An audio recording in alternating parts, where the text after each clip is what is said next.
Yung buntot ng gecko, natapakan ko, accident. Ganyan pala yun, oh. Oh, tingnan nyo, astig. Kasi dumaan siya, yun yung nakawalang gecko namin na hindi ko na ni-retrieve. Tapos natapakan ko yung buntot niya, astig, oh. Ayun yung buntot nga pala ng gecko. Ayun, oh, astig. Oh, gumagalaw-galaw pa, no. Naku. Naputol ko yung buntot ng gecko. Pero hindi ko unintentional to, natapakan ko. Para ano na to, magiging ito yung second na buntot niya kasi hindi namin alam paano naputol yung unang, yung original na buntot niya. Ngayon ito yung second. Naku po.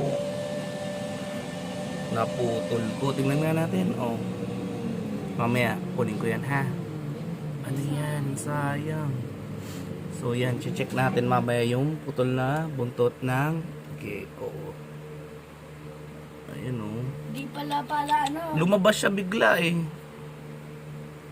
Di pala siya